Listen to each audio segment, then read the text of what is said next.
Welcome back to another episode of Rock Boys Football.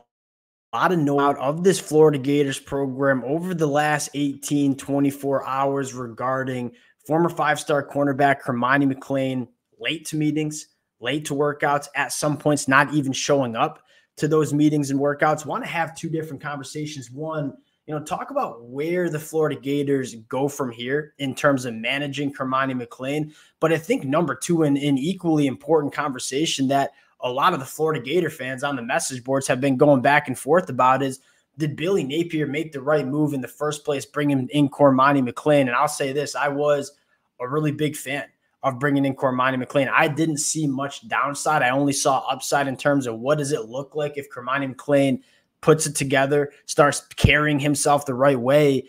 You were adding an extremely talented cornerback that could be an all-SEC caliber guy, a first-round NFL draft pick. The way I looked at it was, hey, if Cormani McClain doesn't work out, he doesn't work out. Florida's not desperate for talented cornerbacks. They have those guys. But betting on some upside, that is what college football is about. At the end of the day, it is getting elite talent on your football program. You had the opportunity to add some elite talent in Cormani McClain. I was a big fan of Billy Napier bringing him in, especially as a walk-on, kind of that low risk, high reward. If it doesn't work out, he's just no longer with the program. If it does work out, you're getting an elite cornerback at the SEC level. I would love to hear from you guys in the comment section regarding both things. One, how should Florida manage Cormani McClain's situation? But number two, did Billy Napier make the right decision? There are so many different ways that you can look at this situation. And it's hard for us not having really detailed information about what's going on behind closed doors, but we'll talk about it anyways. If you guys do enjoy the content, again, consider subscribing to the channel. The Florida Gator fans, you guys have shown a ton of love to the boys. We appreciate you guys. And without further ado, let's get into first, how does Florida go about managing Cormani McClain? And I think it starts with accountability. A lot of you guys have been saying that in the comments section. A lot of you guys have said that in the message board. I could not agree more. You brought in Cormani McClain with an idea and a knowledge of what his history looked like, going back to his high school days, going back to what we heard from Colorado. When you brought Cormani McClain in, it was about accountability. Hey, you have to come in and carry yourself the right way, be on time to meetings, be on time to workouts, realistically be one of the better character guys on the team, because you had something to prove to not only the coaches, but to get to the kids in your locker room, right? There were a lot of question marks about your character. It wasn't just about coming in and doing the right stuff. It was about coming in and doing the right stuff at the highest level, given Cormani McClain's background.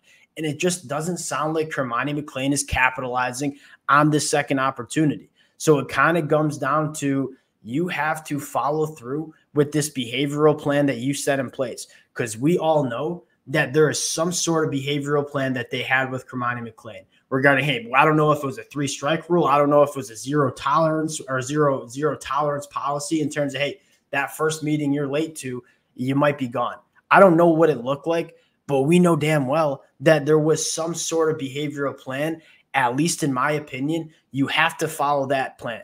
You cannot just keep giving ground with Cormani McClain and keep saying, hey, next time is going to be better. Because at a certain point, it does start affecting the rest of the locker room. If they see a kid that has all the talent in the world continue to get by not upholding the standard of this program, that's going to bother the other players in this locker room. So how does Cormani McClain's situation get dealt with? It gets dealt with by executing the behavior plan that you had with him.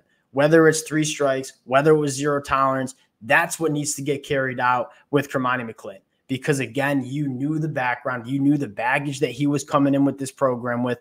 You got to make sure you're holding him accountable. And that's probably best for Cormani McClain as well. And this is a kid that probably needs it. And again, you guys know I don't like to speak on people that I don't know, but we kind of all see from the outside that accountability is the big issue. You got to make sure you're holding him accountable. I think it's going to help Cormani McClain in the future as well, whether he's with Florida, whether he's with another program, whether he's just living in regular life. Now, I think the second conversation is, I think the more intriguing conversation is, did Billy Napier make the right move with Cormani McClain?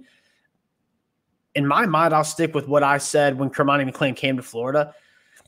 If it doesn't work out, it doesn't work out.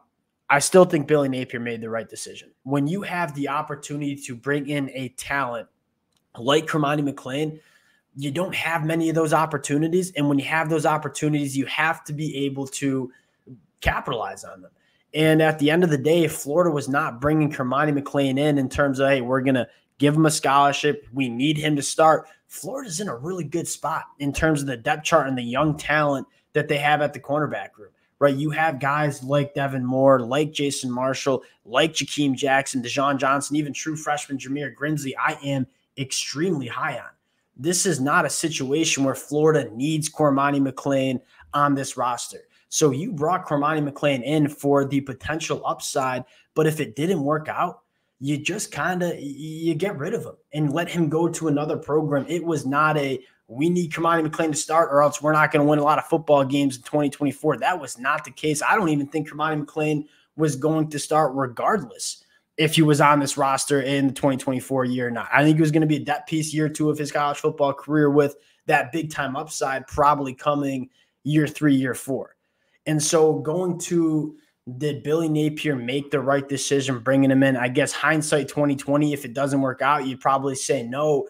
I think Billy Napier was sitting there saying, hey, going into year 3, we are very comfortable with the culture that's in our locker room. The locker room, quote unquote, cancer that a lot of people are throwing on, that shouldn't matter. If your culture is really good, one player coming into your roster should not kill the culture within your locker room if your culture is as good as you thought it was.